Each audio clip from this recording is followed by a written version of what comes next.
NEET UG 2024 परीक्षा पर supreme court के फैसले पर फिजिक्स वाला के सीईओ अलक पांडे ने कहा कि नीट नतीजों के पहले का एक पीआईएल था। उसके लिए कोर्ट ने कहा है कि परीक्षा की पवित्रता से समझौता किया गया है। यह मुद्दा केवल पेपर लीक का था क्योंकि उस समय नतीजे नहीं आए थे।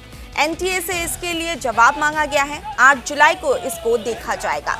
हमारा मुद्दा कल लिस्ट होगा। इस सुनवाई में ग्रेस नंबर की कोई बात नहीं हुई है। हमने जो पीआईएल की है उसमें ग्रेस नंबर और पेपर लीक दोनों की बात की गई है। वहीं नीट यूजी 2024 परीक्षा पर सुप्रीम कोर्ट की सुनवाई पर वकील जे साई दीपक ने कहा कि कोर्ट में कई याचिकाएं सूचीबद्ध की गई हैं।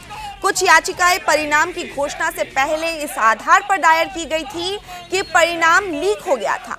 उन याचिकाओं के संबंध में नोटिस जारी किए गए हैं। हमारी याचिका थोड़ी अलग है। हम अलक पांडे का प्रतिनिधित्व करते हैं जिन्होंने लगभग 20,000 छात्रों से हस्ताक्षर एकत्र किए हैं, जो स्पष्ट रूप से दर्शाते हैं कि लगभग 70 से 80 अंक ग्रेस मार्क्स के रूप में दिए गए हैं। हम कम से कम 1500 छात्रों को मनमाने ढंग से अनुग्रह अंक देने को चुनौती दे रहे हैं। अदालत ने संकेत दिया है कि हमारे मामले को भी अन्य मामलों के साथ उठाया जाएगा, लेकिन अदालत स्पष्ट है कि वो इस स्तर पर काउंसलिंग प्रक्रिया पर रोक नहीं लगाएगी।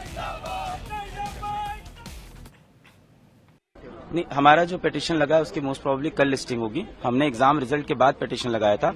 आज जिस पे बात हुई है वो पिटीशन पहले से लगा हुआ था। वो एग्जाम रिजल्ट से पहले 1 जून से लगा हुआ था, तो उस पे आज हियरिंग हुई है। हमने एग्जाम रिजल्ट के बाद किया है। ये जो आज मुद्दा जो लिस्ट हुआ है, जिसपे आज बात हुई है, वो एग्जाम रिजल्ट का पहले का है। उसमें सिर्फ पेपर लीक की बात हुई थी, क्योंकि पेपर लीक तो सबको पहले से पता था हुआ है एग्जाम रिजल्ट के।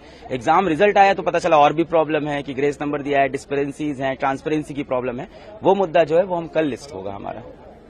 तो क्या उम्मीद है सुप्रीम कोर्ट से? आज तो सुप्रीम कोर्ट ने कोई राहत नहीं दिया, काउंसलिंग कंटिन्यू। बिल्कुल नहीं, बिल्कुल राहत, इस चीज में कोई राहत नहीं। उन्होंने बोला नहीं, हम काउंसलिंग को होल्ड पे नहीं डालेंगे, पर एनटीए से जवाब मांगा है। उन्होंने जो ये बोला है सेंटिटी of the exam is compromised, ये दिखा रहा है कि हाँ कहीं ना कहीं एग्जाम की जो पूजनीय स्थिति थी उसमें कोई कॉम्प्रोमाइजेशन हुआ है, और एनटीए से एक ऑफिशियल जवाब मांगा है। पर यह मुद्दा सिर्फ पेपर लीक के बारे में था। हमारा जो मुद्दा है वो पूरा ग्रेस नंबर के अराउंड, ट्रांसपेरेंसी के अराउंड और पेपर लीक दोनों के अराउंड है। तो वो मुद्दा कल आएगा, तो I think honourable supreme court को हम लोग और चीजें प्रेजेंट करेंगे जो अभी शायद हाईलाइट नहीं हुई है।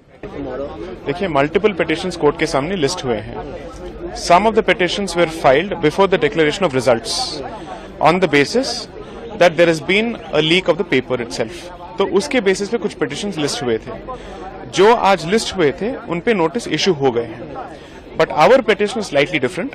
I represent, along with Mr. Rohit Jain, we represent Mr. Alak Pandey, and who has collected signatures from about 20,000 students, which clearly shows, मतलब students को clearly समझ में आ रहा है और उनको जवाब भी मिला है, that close to about 70 to 80 marks have been awarded in grace marks randomly to at least 1,500 students.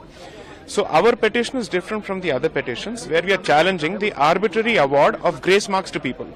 अगर किसी को 650 मिला है या 630 मिला है, उनको 720 भी मिल गया है, they have become all India rank number 1, ऐसे भी हो चुका है. So what we have told the court that there is a very clear issue here.